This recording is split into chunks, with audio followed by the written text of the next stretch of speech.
नमस्कार प्यारे दोस्तों, मैं हूं आपका अपना राहुल पटेल, आपका केमिस्ट्री टीचर। स्वागत करता हूं आप सभी का आपके खूबसूरत से YouTube channel green world publication पर। आज हम लोग बात करने जा रहे हैं आपके हाई स्कूल के केमिस्ट्री के 4th चैप्टर, जिसका नाम है कार्बन तथा उसके यौगिक। मैं आप लोगों को बता दूं कि आपके बोर्ड एग्जाम के पॉइंट ऑफ व्यू से ये जो चैप्टर होने वाला है कार्बन एवं उसके यौगिक, बहुत ही इंपॉर्टेंट चैप्टर है। मैं बात करूं केमिस्ट्री का ये मेजर चैप्टर है और इसी से ज्यादा क्वेश्चंस पूछे जाते हैं। अगर आपको मार्क्स इंक्रीज करना है तो इस चैप्टर पे ज्यादा फोकस करिएगा। मेक श्योर करिएगा कि जब भी आप लेक्चर देखें अपने साथ पेन और कॉपी लेकर बैठें, ताकि जो भी कॉन्सेप्ट आते जाएं उनको आप नोट करते जाओ, ठीक है ना। ऐसा मैं इसलिए बोलता हूं कि भाई हो सकता है कि आप लेक्चर को तो देखोगे, समझ में आएगा, या पॉसिबिलिटी ये भी रहती है कि भाई आप बाद में भूल भी सकते हो, होता है, सभी के साथ होता है, तो इसलिए आप लोग नोट डाउन भी कर सकते हो, ठीक है ना। तो इस चैप्टर को ध्यानपूर्वक देखिएगा, ये चैप्टर बहुत ही इंपॉर्टेंट है। इससे लगभग 16 नंबर आपके एग्जाम में आते हैं, ठीक है, इतने के करीब नंबर आते हैं हर साल। इसी चैप्टर से इतने नंबर के क्वेश्चंस पूछे जाते हैं, ठीक है। चलिए ज्यादा टाइम न व्यर्थ करते हुए हम लोग इस चैप्टर को स्टार्ट कर लेते हैं। ध्यान दीजिएगा, पहले हम लोग बात करेंगे किसकी बात करेंगे? कार्बन के बारे में। कार्बन के बारे में जान लेते हैं, कार्बन है क्या, ठीक है।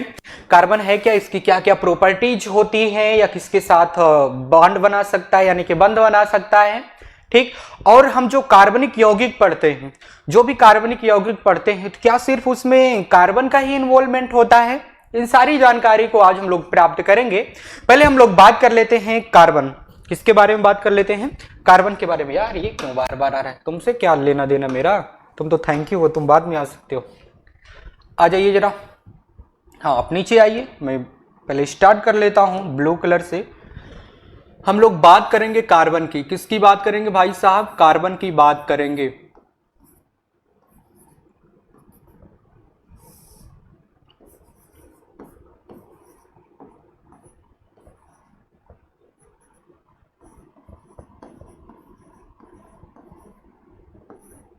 चलिए ध्यान दीजिएगा, अगर हम कार्बन की बात करना चाहें, विजिबल है ना ये कलर, आप लोगों को पता है। कार्बन की बात करना चाहें तो कार्बन आवर्त सारणी में कहां पे रखा गया है भाई साहब? आप बताइए जरा। पहले इसके स्थान की बात कर लेते हैं।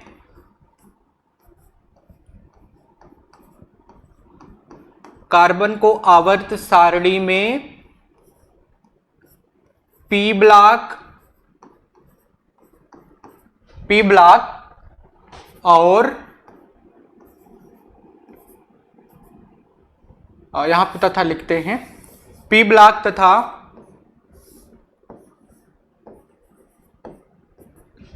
तथा 14th ग्रुप, मतलब 14वें समूह, और कैसरे आवर्त में रखा गया है भाई साहब? इसको रखा गया है तीसरे आवर्त में। कैसरे आवर्त में? तीसरे आवर्त में रखा गया है।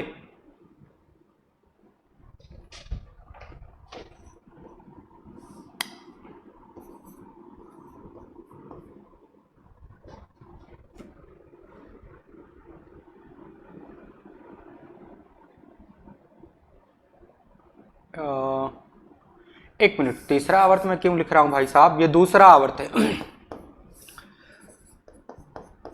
दूसरे आवर्त में रखा गया है, ठीक है ना। ध्यान दीजिएगा, अगर हम कार्बन की बात करते हैं तो कार्बन पी ब्लॉक का तत्व है और इसको 14वें समूह में रखा गया है। कौन से आवर्त का होता है भाई साहब? ये होता है दूसरे आवर्त का। किसरे आवर्त का होता है? दूसरे आवर्त का तत्व होता है। और इसकी और भी प्रॉपर्टी, ये तो मैंने इसके लोकेशन को शो किया है, माने कि लोकेशन को शो नहीं किया, मतलब इसकी प्रेजेंस को मैंने बताया कि आवर्त सारणी में इसको कहां पे रखा गया है, ठीक है ना। आवर्त सारणी में इसको कहां पे रखा गया है, इसका पोजीशन क्या है, वहां पे मैंने बता दिया। अब हम बात करने जा रहे हैं कार्बन के बारे में। और तो कार्बन के बारे में और भी बात करना चाहें तो ध्यान दीजिएगा, इसके बाह्य कोश में कितने इलेक्ट्रॉन होते हैं आप लोगों को पता है? पहले इलेक्ट्रॉनिक विन्यास कर लेते हैं। इलेक्ट्रॉनिक विन्यास के द्वारा ही तो हमें पता लगेगा कि इसके बाह्य कोश में कितना इलेक्ट्रॉन है। क्यों भाई साहब? मैंने आप लोगों को पढ़ाया था ना इलेक्ट्रॉनिक विन्यास, नहीं सर, आपने कहाँ पढ़ा, कंटाप जड़ूंगा अभी, जाके पहले देखो पहले वाले चैप्टर का जो भी लास्ट वाला लेक्चर है ना, 4th लेक्चर, उसको जाके देखिएगा, तब आपको समझ में आएगा। इलेक्ट्रॉनिक विन्यास की बात करें तो इसका इलेक्ट्रॉनिक विन्यास क्या हो जाएगा भाई, कार्बन का परमाणु क्रमांक कितना होता है, 6 होता है। तो 6 का करोगे तो पहले 1s2 हो जाएगा, 2s2 हो जाएगा, 2p2 हो जाएगा कि नहीं हो जाएगा। तो लास्ट वाला सेल यहाँ पे देखो 2 है ना, तो 2 और कहीं पे है, हाँ भाई साहब, तो इसके लास्ट सेल में टोटल 4 इलेक्ट्रॉन है। कितने इलेक्ट्रॉन है, 4 इलेक्ट्रॉन, यानी कि बाह्य कोश का हमें इसके इलेक्ट्रॉन भी पता चल गया है। आगे अगर हम बात करना चाहें तो ध्यान दीजिएगा, आगे क्या कह सकते हैं, आगे ये कह सकते हैं कि इसकी संयोजकता कितनी हो जाएगी। इसकी अगर हम संयोजकता की बात करते हैं, किसकी बात करते हैं, इसकी संयोजकता को इंग्लिश में वैलेंसी कहा जाता है। अगर हम वैलेंसी का मतलब इसके पास अभी कितना खाली स्थान है, इसके पास इलेक्ट्रॉनों को लेने के लिए कितना खाली स्थान है, उसी को संयोजकता कहते हैं। क्या कहते हैं, संयोजकता का मतलब यह होता है कि किसी परमाणु के बाह्य कोश में इलेक्ट्रॉनों को ग्रहण करने की कितनी क्षमता है, उसी को संयोजकता कहते हैं। ठीक है कि नहीं, ठीक है ना। हाँ चलिए ध्यान दीजिएगा, वैलेंसी की हम बात कर लेते हैं। तो कार्बन की वैलेंसी होती है कितनी भाई साहब, बताइए जरा, 4 होती है। कितनी होती है, 4 होती है। ध्यान दीजिएगा, मैंने आपको कहानी सुनाया था कि किसी भी परमाणु के बाह्य कोश में 8 इलेक्ट्रॉन होने चाहिए। कितने इलेक्ट्रॉन होने चाहिए, 8 इलेक्ट्रॉन होने चाहिए। तो कार्बन के बाह्य कोश में जब 4 इलेक्ट्रॉन है, अभी खाली कितना है, 4 की कमी है कि नहीं है। तो जब भाई 4 की कमी है इसके बाह्य कोश में, तो जब 4 की कमी है तो इसका मतलब वैलेंसी कितना है, संयोजकता कितना है, 4 ही तो है। मैंने 4 लिख दिया, ठीक है कि नहीं, ठीक है, मैंने लिख दिया है, आप लोग को ये पता होना चाहिए। आगे अगर हम बात करना चाहें, ध्यान दीजिएगा, आगे आप क्या कह सकते हो, आगे हम ध्यान दो, हम नहीं आप सब, हाँ आगे ध्यान दीजिएगा कि कार्बन जो होता है ना, कार्बन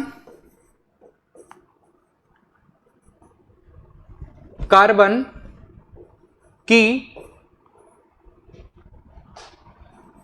संयोजन क्षमता अधिक होती है, मतलब बहुत ज्यादा होती है।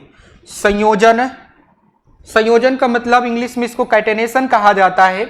संयोजन क्षमता बहुत ज्यादा होती है, माने कि ये बहुत बड़े बड़े अणु बना सकते हैं।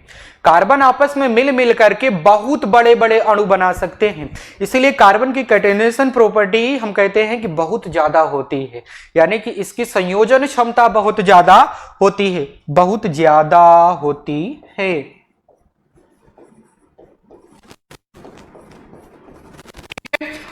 करिए नोट डाउन, ठीक, मैं साइड में हो जाता हूं, आप लोग इसका स्क्रीनशॉट भी ले सकते हो या फिर आप इसको नोट डाउन कर सकते हो, ये आप पे डिपेंड करता है। इतना मैंने प्रॉपर्टी आप लोगों को लिखा दिया है, अब इसी के द्वारा हम आगे बढ़ सकते हैं, ठीक है। अच्छा नोट डाउन करो पहले, सुनाई दे रहा है ना प्रॉपर आप सभी को, दे तो रहा है सुनाई, हाँ सेव करते हैं, सेव करने के बाद इसको क्लीन कर देते हैं, क्लीन करने के बाद हम आगे बढ़ जाते हैं। क्लीन हो गया, आगे ध्यान दीजिएगा, आगे अगर हम बात करना चाहें कार्बन को ब्लैक से बना देते हैं। हाँ ध्यान दो, हम आगे बात करना चाहें कार्बन की और भी प्रॉपर्टी, तो कार्बन जो बॉन्ड बनाएगा, कार्बन कितने बॉन्ड बनाएगा भाई साहब, 4 बॉन्ड बनाएगा, क्योंकि भाई इसको 4 इलेक्ट्रॉन चाहिए, ठीक है ना, यानी कि इसके पास वैकेंसी कितने की है, 4 इलेक्ट्रॉन की है। तो 4 इलेक्ट्रॉन लेने के लिए इसको 4 बंध भी बनाने पड़ेंगे, यानी कि अगर ये किसी के साथ बंध बनाएगा तो सामान्यतः जो कार्बन बंध बनाता है सहसंयोजक बंध बनाता है। कैसा बंध बनाता है भाई साहब, सहसंयोजक, यानी कि मेरे पास 4 हैं, अगर तुमको जरूरत है तुम मेरा ले लो और मुझे तुम्हारी जरूरत है मैं तुम्हारा ले लूंगा, यानी कि शेयरिंग कर लूंगा, मेरे पास भी हो जाएगा बराबर, तुम्हारे पास भी हो जाएगा बराबर। समझ रहे हो कि नहीं समझ रहे हो, इसीलिए क्या बनाते हैं, सहसंयोजक बंध बनाते हैं। तो मैं लिख देता हूं, कार्बन सामान्यतः सहसंयोजक बंध बनाते हैं।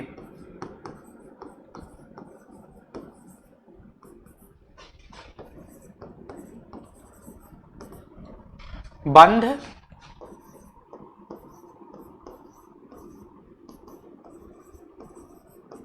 बनाते हैं, ठीक है ना। कार्बन कितने मतलब बंध बनाते हैं, 4 बंध बनाते हैं, और वो बंध क्या होते हैं, सहसंयोजक यानी कि कोवैलेंट बॉन्ड होते हैं। ठीक है ना, आप लोग इसको नोट डाउन करिए तो हम आगे बढ़ जाते हैं, आगे बढ़ रहे हैं।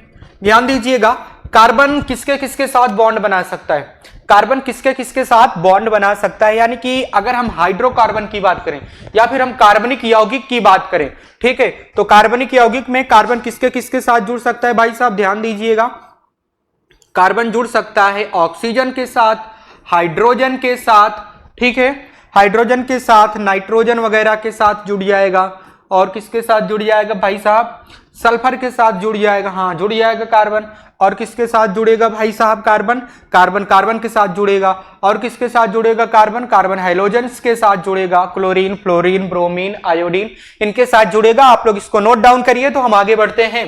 ठीक है ना, आज हम लोग बात करेंगे कार्बनिक यौगिकों के वर्गीकरण एवं उनका नामकरण। ठीक है ना, यानी कि जब हम उनके नेमिंग के बेसिस पे बात करते हैं, उनके बॉन्ड के बेसिस पे बात करते हैं, तो उनका हम वर्गीकरण पढ़ेंगे और उनका नामकरण पढ़ेंगे। बाकी अगर हम संरचना के आधार पे बात करें तो संरचना के आधार पे हम लोग बाद में बात करेंगे। पहले आज हम लोग मेन फोकस करेंगे IUPAC पर। किस पे फोकस करेंगे भाई साहब, IUPAC नेमिंग पर हम लोग फोकस करेंगे। ठीक है ना, क्योंकि अगर हम IUPAC की बात करते हैं तो इस चैप्टर से ज्यादातर क्वेश्चन IUPAC नेमिंग से पूछे जाते हैं।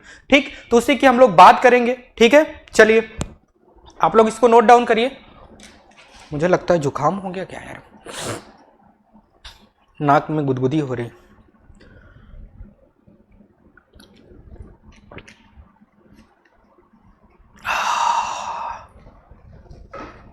हाँ, सेव करते हैं, सेव करने के बाद इसको क्लीन करते हैं, क्लीन करने के बाद हम लोग आगे मूव करते हैं। हट जाओ, चलिए आगे हम लोग बात करना चाहें तो आगे हम लोग क्या सीखने जा रहे हैं भाई साहब, अब हम लोग सीखने जा रहे हैं क्या, एक मिनट, हम लोग सीखने जा रहे हैं IUPAC नामकरण। ठीक है, पहले यहां पे हिंदी में लिख देते हैं,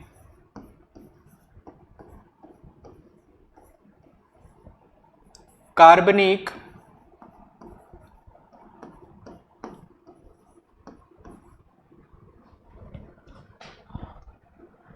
पहले IUPAC नहीं पढ़ाएं, पहले वर्गीकरण तो पढ़ा दें। ठीक है, वर्गीकरण सीख लो तब हम इसको पढ़ लेते हैं IUPAC। वर्गीकरण में ज्यादा टाइम नहीं लगेगा, ज्यादा से ज्यादा मुझे 10 मिनट में खत्म कर देंगे। ठीक, 10 मिनट क्या और कम में खत्म कर देंगे। ठीक है ना, कार्बनिक यौगिकों का वर्गीकरण में हम लोग सिर्फ इतना ही सीखेंगे। चलिए आ जाइए जरा, क्लासिफिकेशन ऑफ, अच्छा इंग्लिश में लिखना चाहो तो लिख लो, क्लासिफिकेशन ऑफ ऑर्गेनिक कंपाउंड्स। ठीक है ना, चलिए ध्यान दीजिएगा, ध्यान दो साहब, हाँ ध्यान दो। अगर हम इसकी बात करें, पहला नंबर ब्लैक से डालते हैं, फर्स्ट नंबर पे हम लोग किसकी बात करेंगे भाई साहब, हम लोग बात करेंगे एल्केन की।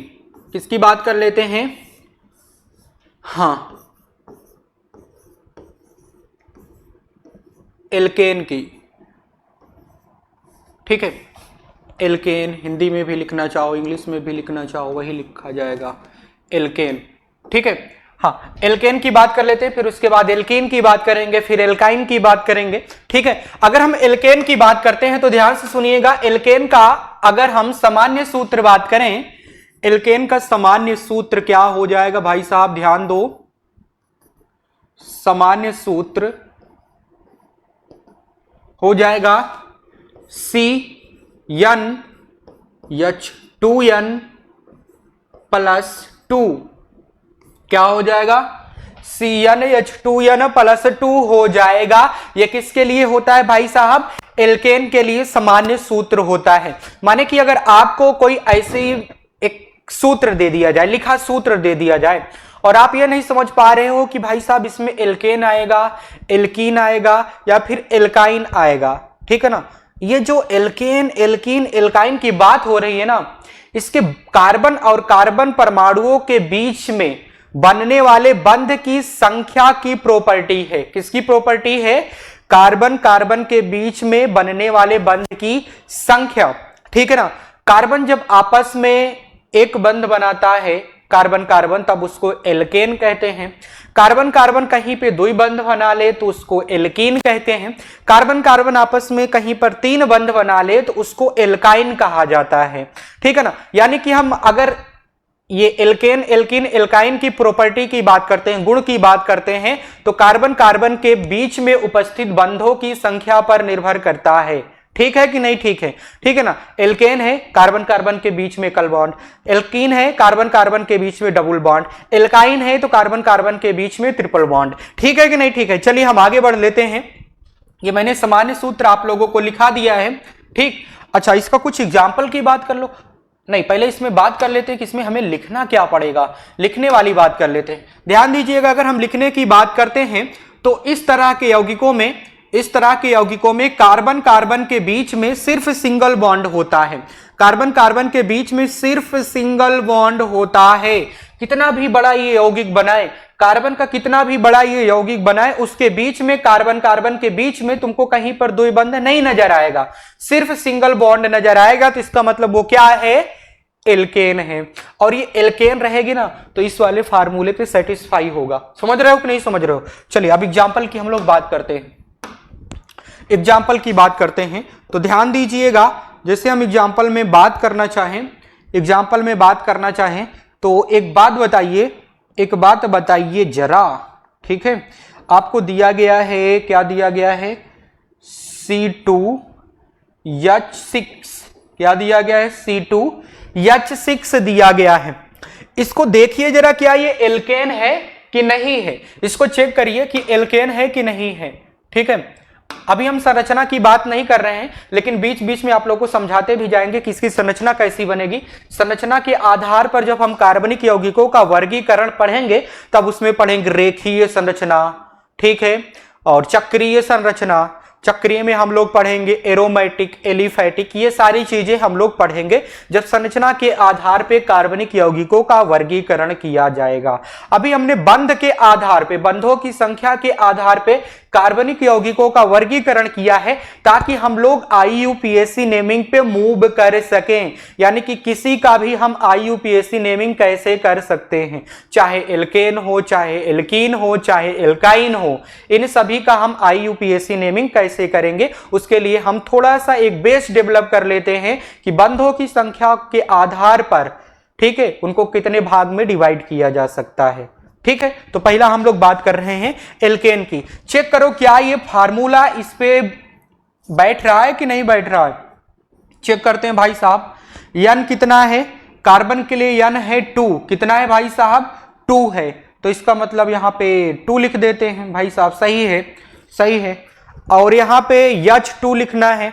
ठीक, H2 लिखना है। H2 हमने लिख दिया।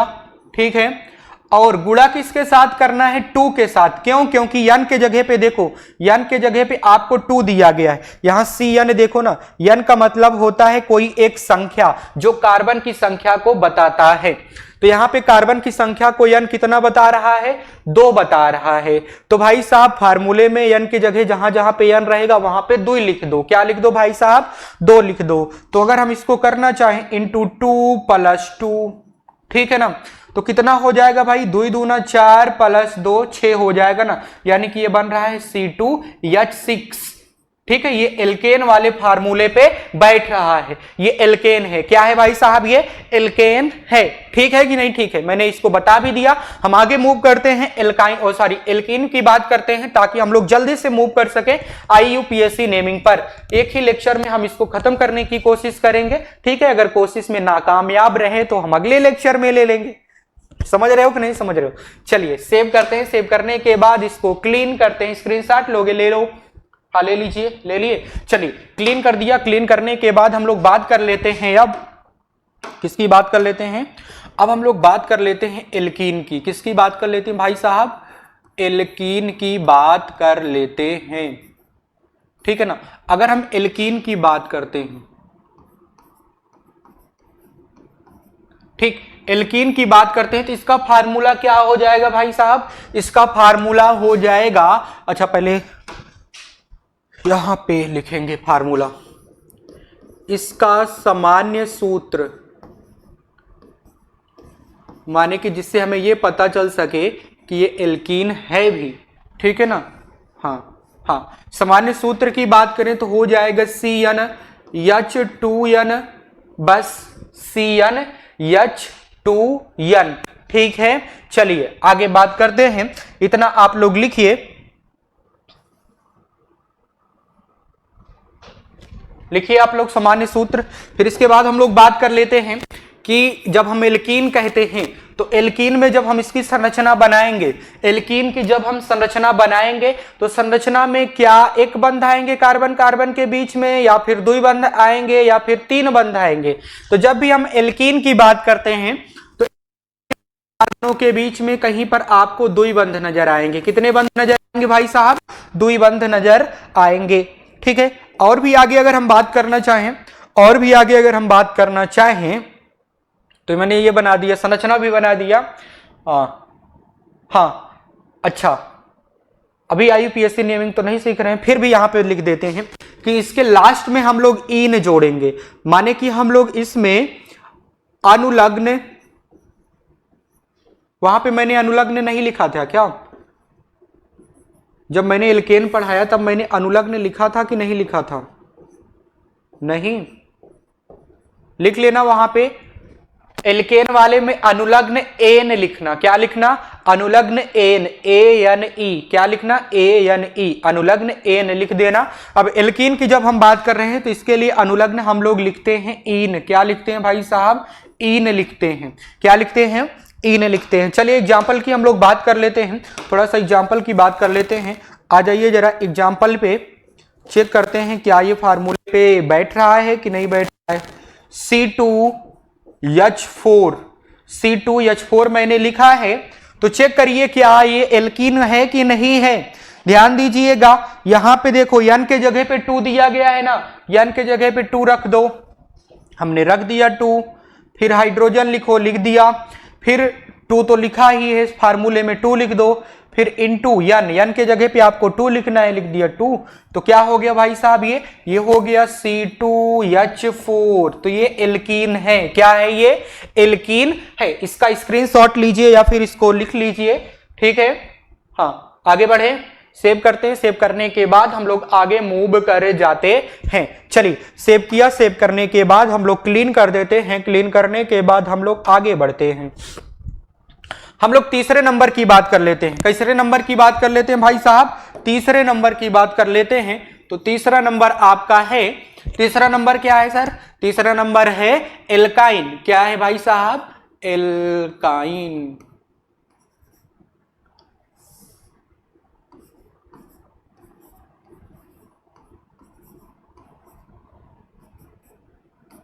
होता ना एल्काइन।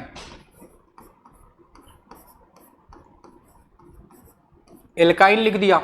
अब एल्काइन की अगर हम बात करना चाहें तो ध्यान दीजिएगा, पहले हम इसका सामान्य सूत्र लिखते हैं। क्या लिखते हैं भाई साहब? सामान्य सूत्र लिखते हैं, ठीक है। तो सामान्य सूत्र लिखने के लिए हम लोगों को करना पड़ेगा, लाइन खींच के फिर सामान्य सूत्र लिखो।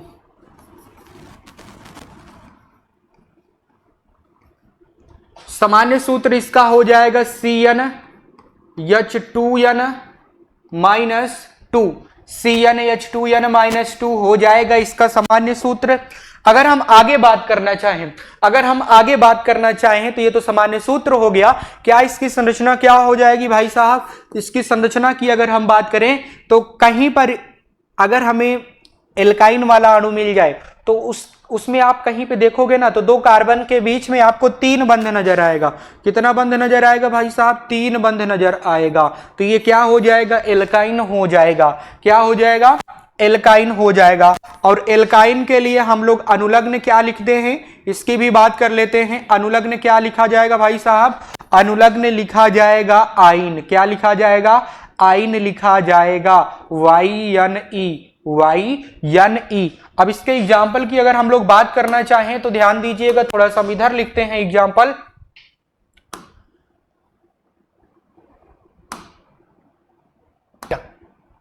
हाँ, हम लोग अगर एग्जाम्पल की बात करना चाहें तो एग्जाम्पल क्या हो जाएगा भाई साहब? इसका बताइए जरा।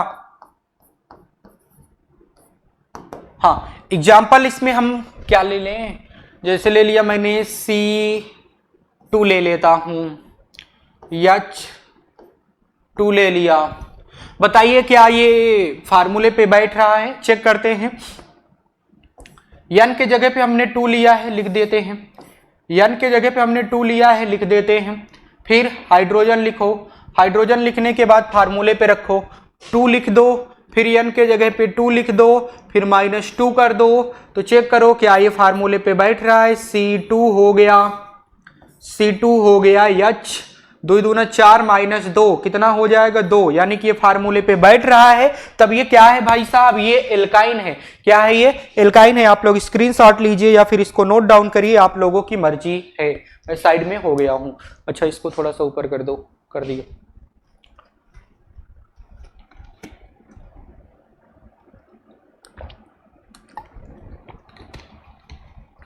लिख लिए?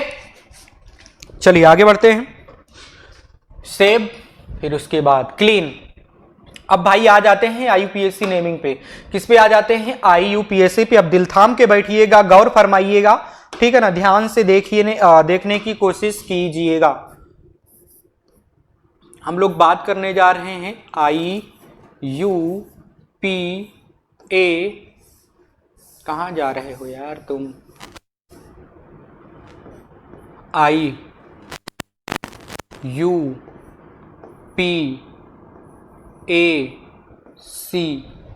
नामकरण, IUPAC नामकरण, या फिर यहां पे हम लिख देते हैं नेमिंग, लिख देता हूं नामकरण।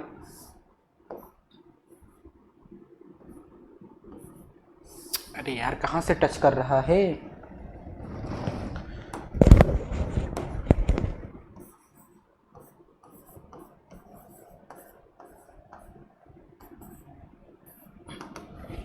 चलिए आईयूपीएससी नामकरण की बात कर लेते हैं, आईयूपीएससी नेमिंग की बात कर लेते हैं। आप लोग यहाँ पे, मैं ये नहीं करूंगा, यहाँ पे लगाऊंगा स्टार, ठीक है?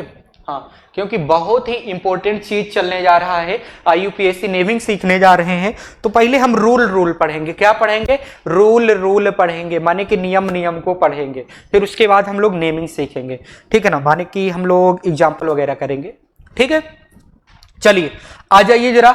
जब भी हम आईयूपीएससी नेमिंग की बात करते हैं, किसी भी यौगिक का, किसी भी कार्बनिक यौगिक का जब भी हम नामकरण करना चाहते हैं तो नामकरण करते समय पहले हमें रूल लिखना पड़ता है। कलर चेंज कर देते हैं। पहले हमें क्या लिखना पड़ता है भाई साहब? रूल लिखना पड़ता है। और वो रूल क्या होता है? आ जाइए जरा। अगर हम रूल की बात करें तो रूल आपका हो जाएगा, क्या हो जाएगा? पहले आपको लिखना है पूर्व लग्न। क्या लिखना है? पूर्व लग्न, जिसको परफिक्स कहा जाता है इंग्लिश में, प्रफिक्स लिखना। फिर उसके बाद क्या लिखना भाई साहब? पूर्व लग्न के बाद हम लोगों को लिखना पड़ेगा कार्बन की संख्या। क्या लिखना पड़ेगा? कार्बन की संख्या। फिर इसके बाद हम लोगों को क्या लिखना पड़ेगा? इसके बाद हम लोगों को अनुलग्न लिखना पड़ेगा। क्या लिखना पड़ेगा भाई साहब? अनुलग्न। अनुलग्न में हम क्या लिखेंगे? अनुलग्न को इंग्लिश में सफिक्स कहा जाता है। और ये जो अनुलग्न लिखा जाएगा, प्रथम अनुलग्न लिखा जाएगा। कैसा अनुलग्न लिखा जाएगा? प्रथम अनुलग्न लिखा जाएगा। फिर हम द्वितीय अनुलग्न लिखेंगे, द्वितीय अनुलग्न।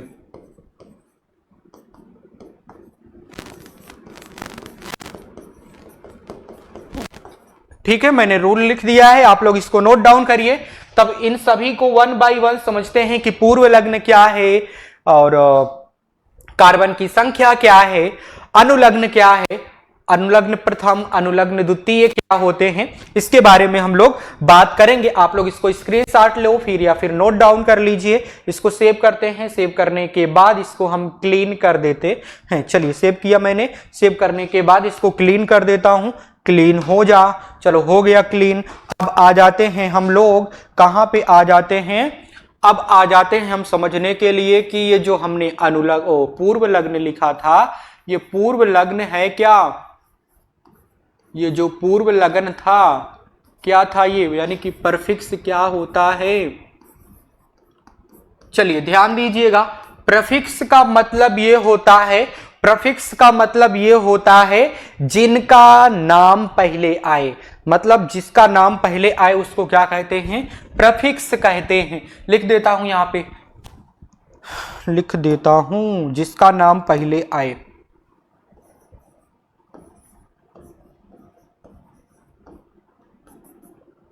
किसी भी कार्बनिक यौगिक में, अच्छा किसी भी कार्बनिक यौगिक में ऐसे लिखता हूं, नामकरण करते समय पहले लिखा जाता है, ऐसा लिख देता हूं। पूर्व लग्न कार्बनिक यौगिक में नामकरण करते समय पहले लिखा जाता है।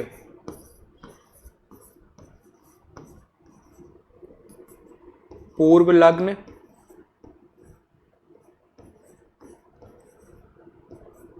कार्बनिक यौगिक में नामकरण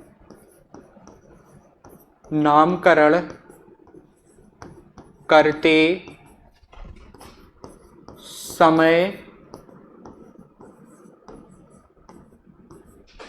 पहले लिखा जाता है, पहले लिखा जाता है। ठीक है, मैंने इसको लिख दिया। अब आगे क्या कहते हैं भाई साहब, अब क्या करें, अब क्या करें कि ये पूर्व लग्न क्या क्या हो सकते हैं।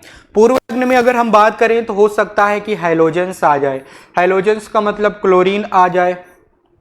क्या आ जाए भाई साहब, क्लोरीन। क्लोरीन आएगा तो इसको क्लोरो कहोगे। क्या कहोगे भाई साहब, इसको क्लोरो कहोगे, अभी बाद में इसको सीखेंगे। अगर फ्लोरीन आ जाए, फ्लोरीन आ जाए तो इसको फ्लोरो कहोगे। ठीक है, अगर यहीं पे आयोडीन आ जाए तो इसको आयोडो कहोगे। क्या कहोगे भाई साहब, आयोडो। ठीक है, मैंने लिख दिया। हाइड्रोजन आ सकता है, और भी क्या आ सकता है भाई साहब, और आ सकता है इसका, और क्या आ सकता है, और आ सकता है नाइट्रो। क्या आ सकता है भाई साहब, नाइट्रो आ सकता है।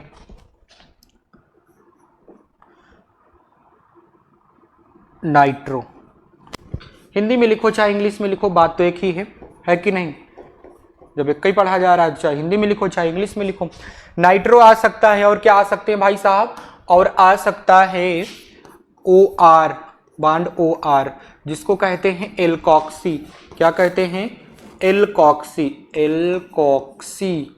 ठीक है, ये सारी चीजें आ सकती हैं। ठीक है, आप लोग इसको क्या करिए, नोट डाउन करिए, तो हम आगे बात करते हैं। पूर्व लग्न के बारे में मैंने बता दिया, जो आगे जुड़े यानी कि अगवाड़े में जुड़े। अच्छा नहीं, छोड़ो, जाने दो, नहीं तो कहोगे सर जी बहक रहे हैं, छोड़ो। लिखो, आप लोग इसका स्क्रीनशॉट लेना चाहते हो तो स्क्रीनशॉट लीजिए, नहीं तो आप लोग क्या करना चाहते हो, नोट डाउन करना चाहते हो तो बहुत अच्छी बात है। मुझे बार बार पानी पीना पड़ रहा है यार, मुझे सर्दी हो रहा है, माने कि जुकाम।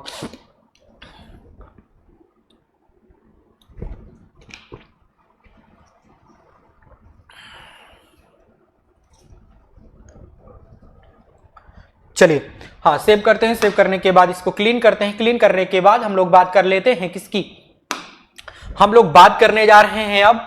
मैंने और क्या लिखाया था उसमें भाई साहब, हमने लिखाया था वो तो रूल में मैंने पहले आपको पूर्व लग्न लिखा दिया, और उसके बाद मैंने आपको लिखाया था कार्बन की संख्या। क्या लिखाया था भाई साहब, कार्बन की संख्या। चलिए आ जाइए जरा, हम लोग बात कर लेते हैं यौगिक में उपस्थित कार्बन की संख्या, कितना कार्बन है उसमें। अगर हम नंबर ऑफ कार्बन्स की बात करते हैं, नंबर ऑफ कार्बन्स की बात करते हैं, तो इसके लिए हमें गिनती पढ़ना पड़ेगा। क्या पढ़ना पड़ेगा भाई साहब, गिनती पढ़ना पड़ेगा। और गिनती क्या हो जाएगी, मैं कहाँ पे लिखूं, यहीं पे लिख दूं ऊपर। यार मैं ज्यादा नहीं पहुंच पाता, मैं छोटा हूं, बहुत काफी छोटा। बात यह है कि एक्चुअल में ये बोर्ड जो है ना काफी ज्यादा ऊपर हो गया है, ठीक है, इसीलिए दिक्कत हो जाती है। चलिए कोई बात नहीं, इतने में तो जगह में आ जाएगा। 2 लाइन में लिख देंगे, नहीं आएगा तो भाई साहब, नहीं आएगा तो क्या करेंगे, 2 लाइन में लिखेंगे। आ जाइए जरा, जब कार्बन की संख्या 1 होती है तब इसको मेथ कहते हैं। क्या कहते हैं, मेथ कहा जाता है। जब कार्बन की संख्या 2 होती है तब उसको एथ कहा जाता है। क्या कहा जाता है, एथ।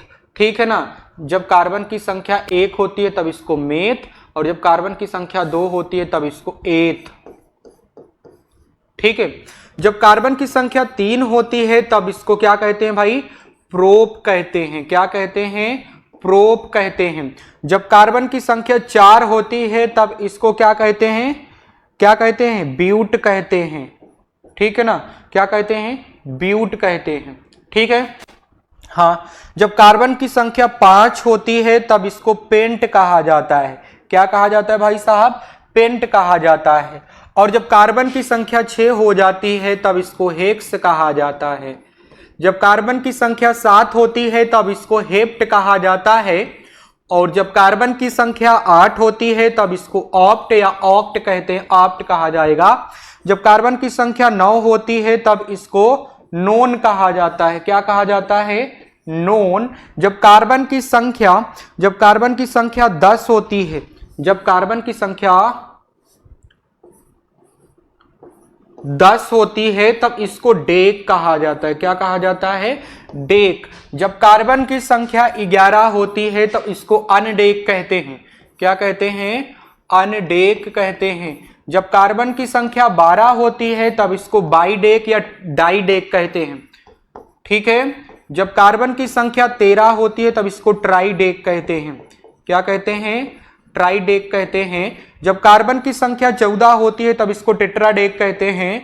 क्या कहते हैं भाई साहब? टेट्राडेक कहते हैं। जब कार्बन की संख्या 15 होती है तब इसको पेंटाडेक कहते हैं। क्या कहते हैं भाई साहब?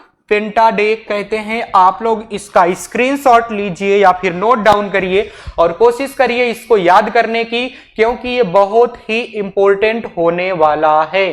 ठीक है? ठीक है ना? और ध्यान से आप लोग सारे लेक्चर को अटेंड करिएगा। अगर आप किसी भी एक लेक्चर को मिस करते हो तो आप क्वेश्चन करने में एबल नहीं हो पाओगे। ठीक है ना? किसी भी लेक्चर को मिस नहीं करना है, आपको प्रॉपरली सारे लेक्चर को अटेंड करना है। क्यों? क्योंकि आपको पढ़ना नहीं है, आपको सीखना है। क्या करना है? सीखना है। ठीक है।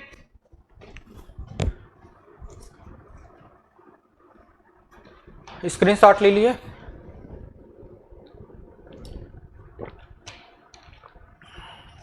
आगे बढ़ें। चलिए सेव करते हैं। सेव करने के बाद इसको क्लीन कर देते हैं। सेव हो जा, हो गया। क्लीन हो जा, क्लीन हो गया। अब हम लोग बात करते हैं किसकी? क्या था उसके बाद भाई साहब? पता है आप लोगों को? उसके बाद था अनुलग्न। क्या था भाई साहब? ओ सॉरी, हाँ, अनुलग्न वन था। क्या था? अनुलग्न वन था। ठीक है। अनुलग्न वन को समझते हैं।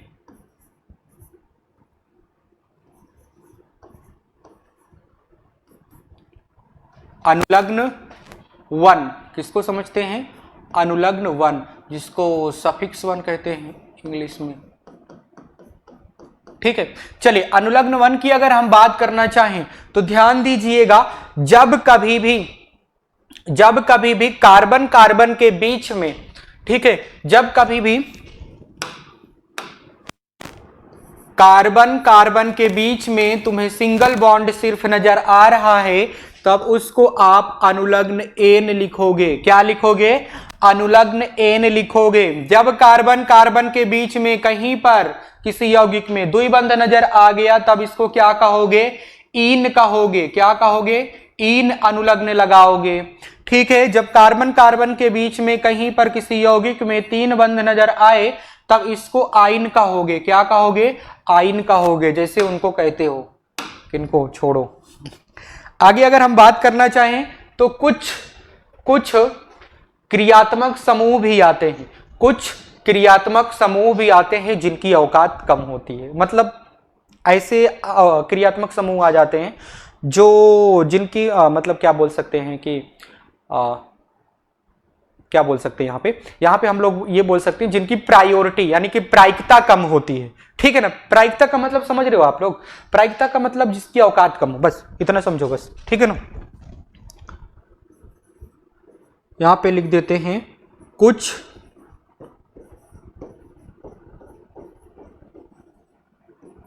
क्रियात्मक समूह।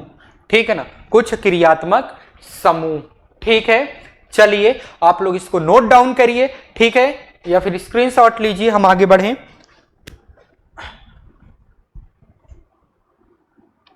हाँ, इसके बाद हम लोग बात करेंगे किसकी, इसके बाद हम लोग बात करेंगे किसका बात करेंगे भाई साहब, किसका बात कर लेंगे,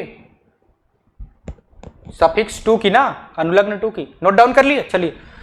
सेब, सेब के बाद क्लीन, अरे अभी नहीं हुआ, हो जाओ। हाँ, हम लोग बात कर लेते हैं किसकी, अनुलग्न टू की।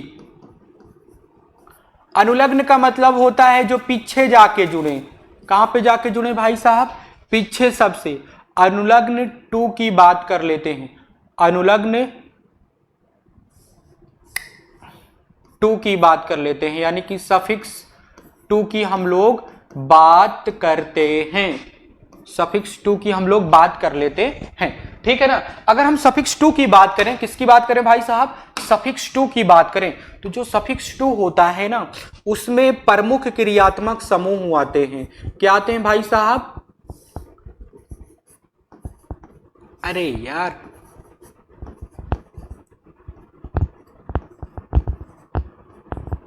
प्रमुख क्रियात्मक समूह, क्या आएंगे भाई साहब, प्रमुख क्रियात्मक समूह आएंगे, ठीक है। प्रमुख क्रियात्मक समूह यानी कि सीधे सीधे बोल दो, इनको क्रियात्मक समूह भी कहते हैं। क्या कह देते हैं, प्रमुख लिखो चाहे ना लिखो, क्रियात्मक समूह लिख देते हैं, ठीक है। अगर हम क्रियात्मक समूह की बात करते हैं तो क्रियात्मक समूह जो होता है अनुलग्न 1 में भी आ सकता है, अनुलग्न 2 में भी आ सकता है। ऐसा क्यों होता है भाई साहब, ऐसा इसलिए होता है कि जो जिनकी प्रायोरिटी प्रायिकता, ऐसे क्रियात्मक समूह जिनकी प्रायिकता कम होती है वो अनुलग्न 1 में लिखे जाते हैं, और ऐसे क्रियात्मक समूह जिनकी प्रायिकता ज्यादा होती है उनको सबसे लास्ट में जोड़ा जाता है, उनको अनुलग्न 2 कहा जाता है। समझ रहे हो कि नहीं समझ रहे हो, समझ रहे हो, अच्छी बात है। चलिए हम क्रियात्मक समूह की बात अब करने जा रहे हैं। इसमें प्रमुख क्रियात्मक समूह, जिसको शॉर्टकट में पीएफजी कहा जाता है, प्रिंसिपल फंक्शनल ग्रुप कहा जाता है। आप लोग इसको लिखिए। तो हम लोग क्रियात्मक समूह के बारे में बात कर लेते हैं। किसके बारे में बात कर लेते हैं भाई साहब, क्रियात्मक समूह के बारे में बात कर लेते हैं, ठीक है कि नहीं, ठीक है। इसके बारे में बात करेंगे, क्रियात्मक समूह के बारे में बात करेंगे। आप लोग लिखिए, सेव कर लिए, चलिए। अच्छा मुझे सेव करना है ना, हाँ मैं काफी दूर दूर लिखता हूं यार, क्लीन करके अब छोटा छोटा लिखने की कोशिश करेंगे, क्योंकि हमें इसी में पूरा लाना भी तो है। हाँ बोर्ड यार थोड़ा नीचे होना चाहिए था, गड़बड़ कर दी, क्या करोगे। आ जाओ, हम लोग क्रियात्मक समूह की बात करने जा रहे हैं। एक तरफ हम क्रियात्मक समूह लिखेंगे, एक क्रियात्मक समूह का नाम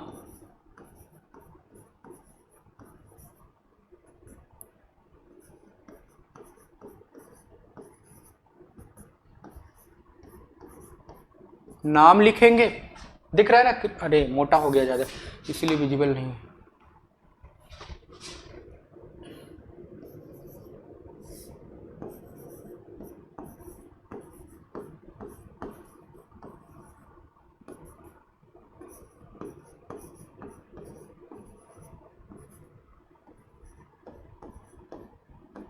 क्रियात्मक समूह का नाम क्या यार, दिख नहीं रहा है, मैं दूसरा कलर लेता हूं, हटाओ।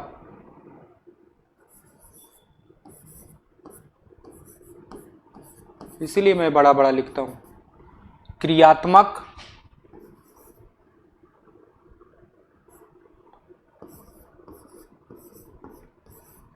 समूह का नाम लिखना है एक तरफ, ठीक है, क्रियात्मक समूह का नाम लिखना है, ठीक है।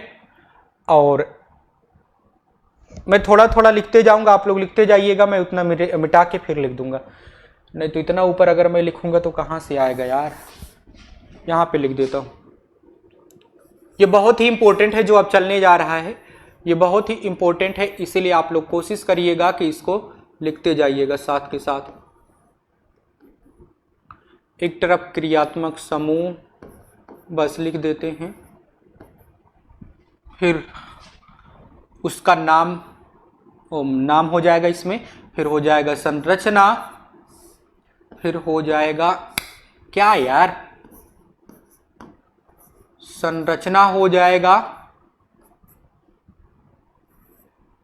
फिर हो जाएगा क्या भाई साहब, फिर हो जाएगा उसको हम सफिक्स 1 कैसे लिखेंगे, सफिक्स 1 वाला नाम क्या हो जाएगा इसका, सफिक्स 1 वाला नाम क्या होगा, फिर उसके बाद हम लोग कहेंगे कि इसका सफिक्स 2 वाला नाम क्या हो जाएगा, सफिक्स 2 वाला नाम क्या होगा।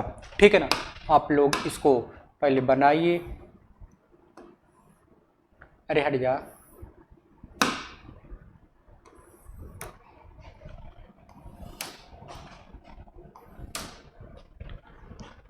ठीक है ना, आप लोग टेबल बनाइए, टेबल बनाइए, टेबल बनाइए, बनाइए बनाइए, बनाते रहिए साथ के साथ। ठीक है ना, आ जाइए जरा, पहले हम बात करेंगे, किसकी बात करेंगे, किसकी बात करेंगे भाई साहब, क्रियात्मक समूह में जिसकी औकात ज्यादा हो।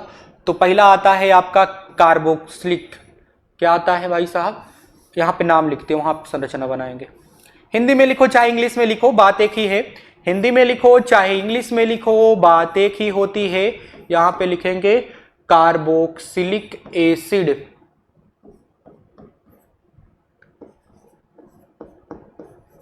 कार्बोक्सिलिक एसिड, इसकी संरचना होती है बॉन्ड COOH।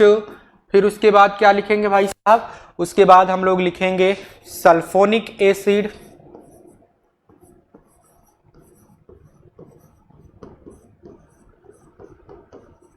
सल्फोनिक एसिड, इसकी संरचना होती है बॉन्ड SO3H। ठीक है, एक मिनट यार, क्या गिरा क्या गिरा,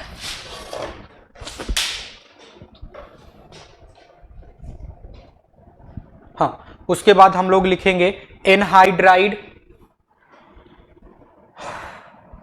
एनहाइड्राइड, कलर दूसरा लेते हैं, मजा नहीं आ रहा है ना, एक ही कलर में मजा नहीं आएगा। उसके बाद एनहाइड्राइड,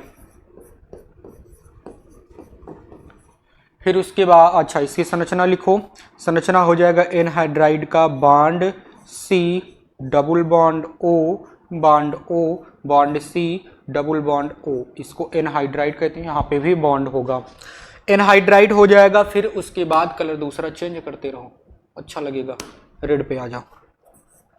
उसके बाद हम लोग लिखेंगे एस्टर, क्या लिखेंगे, एस्टर,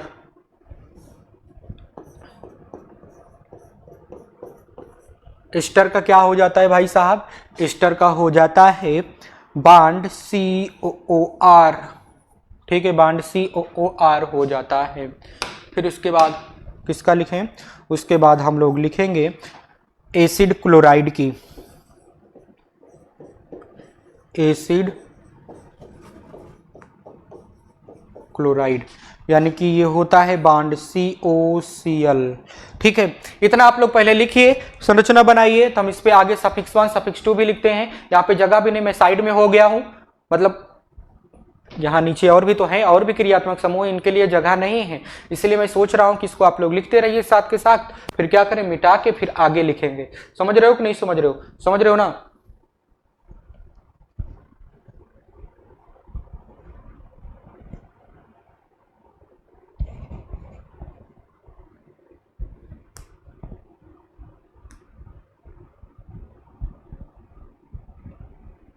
ठीक है, चलिए आगे बढ़ते हैं, आ जाइए जरा यहाँ पे आगे, इधर आप लोगों ने लिख लिया, अभी मैं इधर खड़ा हो जाऊंगा तो आप लोग को दिखेगा नहीं। ठीक है, चलिए आ जाइए जरा आगे बात करते हैं। अगर आपको कार्बोक्सिलिक दिया गया है तब इसके लिए सफिक्स हम लोग लिखते हैं कार्बोक्सी, क्या लिखते हैं, कार्बोक्सी सफिक्स लिखते हैं, सफिक्स 1। ठीक है, अगर आपको दिया गया है सल्फोनिक तो इसके लिए आपको लिखना पड़ेगा, क्या लिखना पड़ेगा, सल्फो, क्या लिखना पड़ेगा भाई साहब, सल्फो लिखना पड़ेगा। आपको दिया गया है एनहाइड्राइड, क्या दिया गया है, एनहाइड्राइड दिया गया है, तब इसके लिए आपको क्या लिखना पड़ेगा, इसके लिए आपको एनहाइड्राइड ही रहने देना है, क्या रहने देना है, एनहाइड्राइड।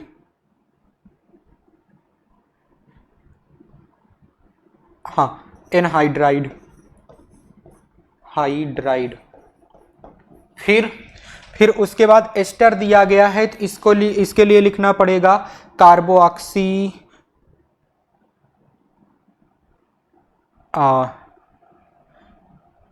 एल्कॉक्सी कार्बोनाइल, इसको लिखना पड़ेगा एल्कॉक्सी कार्बोनाइल। ठीक है, फिर उसके बाद क्या दिया गया भाई साहब, उसके बाद एसिड क्लोराइड दिया गया है। तो एसिड क्लोराइड को जब सफिक्स 1 के जैसे लिखोगे तो इसको लिखोगे क्लोरोकार्बोनाइल। क्या लिखोगे? क्लोरोकार्बोनाइल। ठीक है, आप लोग इसको भी लिखिए, इसको भी लिखिए। ठीक है, मैं साइड में हो गया, नहीं तो फिर वहां पे लिखूंगा दिखाई नहीं देगा आप लोगों को। चलिए आ जाइए जरा। हाँ, हम आगे अगर बात करना चाहें, अगर हम बात करें कार्बोक्सिलिक को जब हम सफिक्स 2 के जैसे प्रयोग करते हैं तब इसको हम क्या लिखते हैं? तब हम इसको लिखते हैं ओइक एसिड। क्या लिखते हैं? ओइक एसिड लिखते हैं। ठीक है, जब हम सल्फोनिक को लिखेंगे तो इसको सल्फोनिक एसिड कहते हैं। क्या कहते हैं भाई साहब? सल्फोनिक एसिड कहा जाता है। फिर उसके बाद अगर हम बात करना चाहें एनहाइड्राइड की, तो एनहाइड्राइड को हम लोग क्या लिखते हैं? ओइक एनहाइड्राइड लिखते हैं। क्या लिखते हैं भाई साहब? ओइक एनहाइड्राइड लिखते हैं। ठीक है, ओइक एनहाइड्राइड हो जाएगा। फिर उसके बाद अगर हम लोग बात करना चाहें एस्टर की, किसकी बात करना चाहें? एस्टर की बात करना चाहें तो एस्टर के लिए हम लोग लिखते हैं ओएट। क्या लिखते हैं भाई साहब? ओएट लिखते हैं। फिर उसके बाद एसिड क्लोराइड है, एसिड क्लोराइड को क्या लिखते हैं? एसिड कार्बोनाइल लिखेंगे, या फिर इसको हम ओइक कार्बोनाइल भी लिख सकते हैं। ओइक कार्बोनाइल भी लिख सकते हो। एसिड कार्बोनाइल लिखो, या फिर यहां पे लिख दो आप लोग, लिख दिया मैंने। ठीक है, अभी जगह नहीं, इसका दूसरा नाम भी लिख देते हैं। ठीक, आप लोग इसको लिखिए तो मैं मिटा के थोड़ा सा उसको बता देता हूँ। अच्छा, जगह तो है नहीं है यार, वो दूसरे के सामने चला जाएगा, गड़बड़ हो जाएगा। ठीक है, आप लोग इसका स्क्रीनशॉट लीजिए या फिर इसको नोट डाउन करिए, ये आप लोगों पे डिपेंड करता है। अभी इतना हम लोगों ने क्रियात्मक समूह को पढ़ा है। क्रम से लिखिएगा, ये पहले नंबर पे आना चाहिए, फिर दूसरे नंबर पे, तीसरे नंबर पे, चौथे नंबर पे, 5वें नंबर पे। समझ रहे हो कि नहीं समझ रहे हो? अभी और भी हैं। ठीक, आगे लिखते हैं। आगे की अगर हम बात करना चाहें, आगे की अगर, अच्छा इसको पहले लाइन पूरा खींचिए, खींच देता हूं यार, कौन सी टेंशन वाली बात है ना। आ जाइए जरा, हम लोग बात करने जा रहे हैं आगे क्रियात्मक समूह की हम बात करेंगे। आगे हो जाएगा एसिड एमाइड,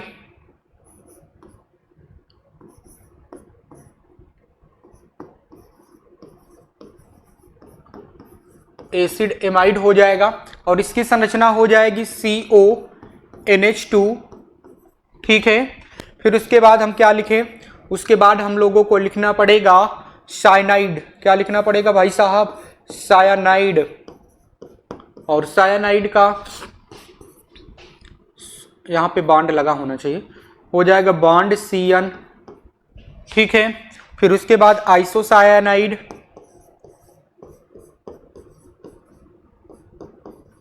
आइसोसायानाइड का हो जाएगा बॉन्ड NC। फिर उसके बाद हम लोगों को लिखना है एल्डिहाइड। क्या लिखना है? एल्डिहाइड। एल्डिहाइड लिखा, एल्डिहाइड का होता है बॉन्ड CHO। फिर उसके बाद हम लोगों को लिखना पड़ेगा, हम लोगों को क्या लिखना पड़ेगा भाई साहब? एल्कोहल। एल्कोहल, एल्कोहल का होता है बॉन्ड OH। फिर उसके बाद हम लोगों को लिखना पड़ेगा, यहीं पे लिख देते हैं, जगह तो है भी। उसके बाद हम लोगों को कीटोन लिखना पड़ेगा, कीटोन।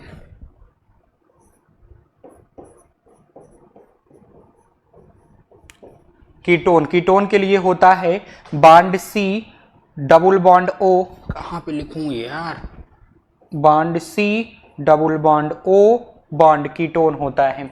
आप लोग इसको नोट डाउन करिए, नहीं तो भी मैं वहां से लिखने लगूंगा तो दिखेगा नहीं आप लोगों को। अभी और भी है, अभी और भी है, इसको फिर से मिटाएंगे, फिर से लिखेंगे।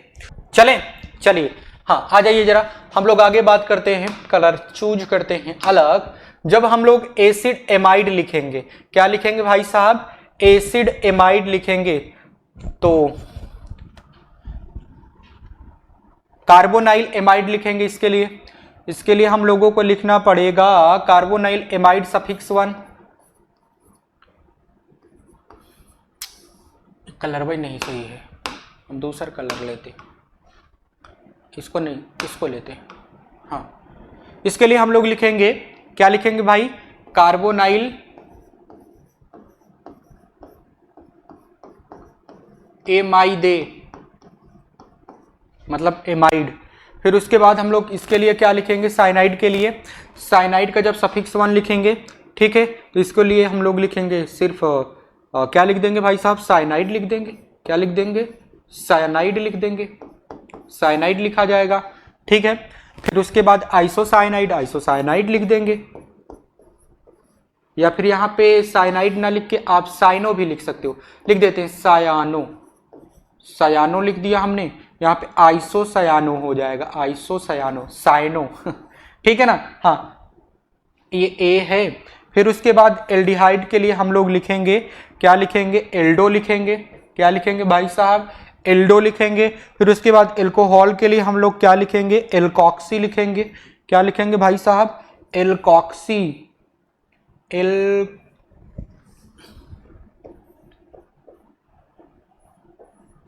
एल्कॉक्सी लिखेंगे। फिर उसके बाद कीटोन के लिए क्या लिखेंगे भाई साहब, कीटोन के लिए कीटो लिखेंगे। क्या लिखेंगे भाई साहब, कीटो, कीटो, कीटो लिख दिया, ठीक है। या फिर अच्छा, यहाँ पे एल्कॉक्सी को आक्सो भी कहते हैं। एल्कॉक्सी मैंने लिखा OH के लिए, अभी एल्कॉक्सी की तो बात ही नहीं किया गया ना, एल्कॉक्सी तो उसमें था, नहीं हाइड्रोक्सी, यहां पे हो जाएगा हाइड्रोक्सी। चलिए ठीक है, आप लोग इसका स्क्रीनशॉट लीजिए या फिर नोट डाउन करिए। तो सफिक्स 2 हम आप लोगों को लिखा देते हैं। क्या लिखा देते हैं भाई साहब, सफिक्स 2 लिखा देते हैं, ठीक है ना। क्या लिखा देते हैं भाई साहब, सफिक्स 2 लिखा देते हैं।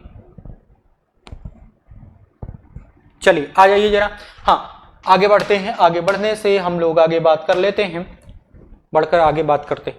अरे ये कलर मेरा फेवरेट होता जा रहा है क्या यार, दूसरा लेते, नहीं तो ये फेवरेट हो जाएगा मेरा, ये कलर लेते।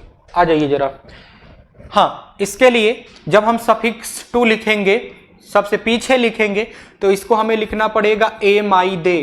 क्या लिखना पड़ेगा, एमाइडे, माने कि एमाइड हमको लिखना पड़ेगा। फिर इसके लिए क्या लिखना पड़ेगा, साइनो के लिए, साइनो के लिए लिखना पड़ेगा नाइट्राइल। क्या लिखना पड़ेगा भाई साहब, नाइट्राइल लिखना पड़ेगा, नाइट्राइल लिखना पड़ेगा। फिर आइसोसाइनो के लिए हमें लिखना पड़ेगा आइसोनाइट्राइल, आइसोनाइट्राइल, ठीक है, आइसोनाइट्राइल, ठीक। फिर उसके बाद हम लोगों को क्या लिखना पड़ेगा भाई साहब, उसके बाद हम लोगों को लिखना पड़ेगा एल्डिहाइड के लिए, एल्डिहाइड के लिए हम लोग लिखेंगे अल। क्या लिखेंगे, अल। और हाइड्रोक्सी के लिए यहां पे हो जाएगा सफिक्स 2 में ओल। क्या हो जाएगा, ओल हो जाएगा, ओयल। कीटोन के लिए हो जाएगा ओन। क्या हो जाएगा, ओन हो जाएगा। आप लोग इसको नोट डाउन करिए, स्क्रीनशॉट लीजिए, मैं आगे बढ़ूं। फिर अभी थोड़ा सा बाकी रह गया है, ठीक है, 1-2 रह गया है।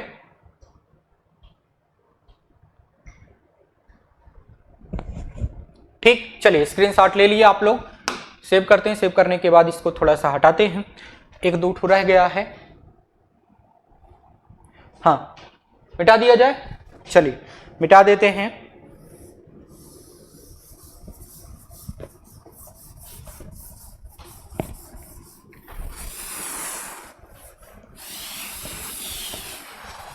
सात, आ जाइए जरा, कुछ जो 1-2 रह गए थे उनकी बात हम लोग कर लेते हैं। उसके बाद हम किसकी बात करेंगे भाई साहब, उसके बाद हम लोग बात करेंगे, आ जाइए जरा, हम लोग लिखते हैं उसके बाद बॉन्ड SH। अरे यहाँ पे संरचना क्यों बना रहे हो, हम लोग थायोल के लिए कहेंगे, थायोल, थायोल के लिए बॉन्ड SH लिखा जाता है। फिर उसके बाद हम लोग लिखेंगे अमाइन, जिसको एमीन कहा जाता है, अमाइन, एमीन। इसको बॉन्ड NH2 से रिप्रेजेंट किया जाता है। जब सफिक्स 1 लिखेंगे, जब सफिक्स 1 लिखेंगे तब इसको बॉन्ड SH को मर्केप्टो कहा जाता है। क्या कहा जाता है, मर्केप्टो,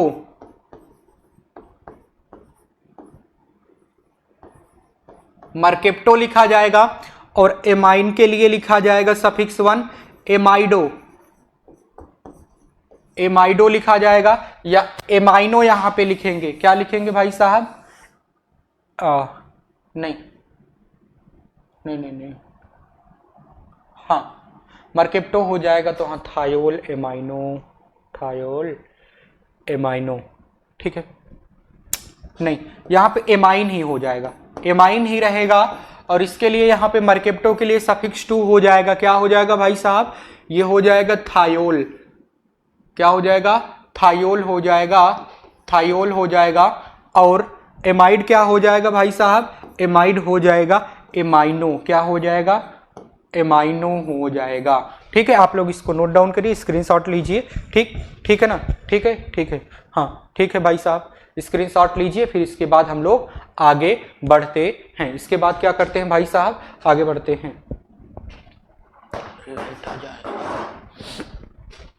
ठीक है ना? हाँ ठीक है,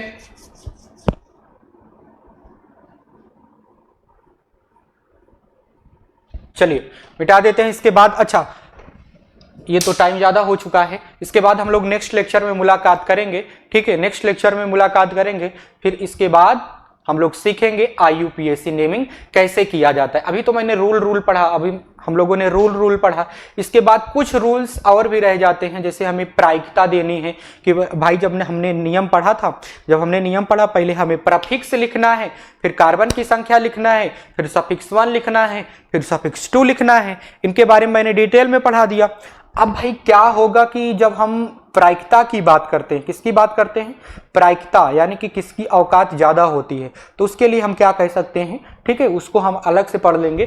ठीक है ना? हाँ, तभी हम लोग IUPAC नेमिंग कर पाएंगे। ठीक है, हाँ ठीक है। एक मिनट,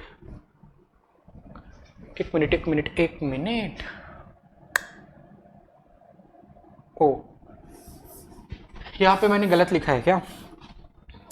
यहाँ पे हो जाएगा आपका एमाइन ही एमाइनो रहेगा, यहाँ पे आपका हो जाएगा एमाइन या एमीन। ठीक है, सही है, अब सही तो दिख रहा है वहां पे। अच्छा किया वहां पे देख लिया। चलिए कोई बात नहीं, ये वक्त हो चुका है आप लोगों से विदा लेने का। हम मुलाकात करेंगे आप लोगों से नेक्स्ट लेक्चर में। ठीक है ना? आप लोगों को समझ में आया, आप लोगों ने अपना कीमती समय अपने सीखने के लिए दिया, आप लोग अपनी पढ़ाई को बूस्ट करने के लिए अपना कीमती समय दिया, इसके लिए आप लोगों को बहुत बहुत धन्यवाद। आप लोग करिएगा अपने YouTube channel green word publication को सब्सक्राइब। मिलते हैं नेक्स्ट लेक्चर में, तब तक के लिए आप सभी को ओके बाय।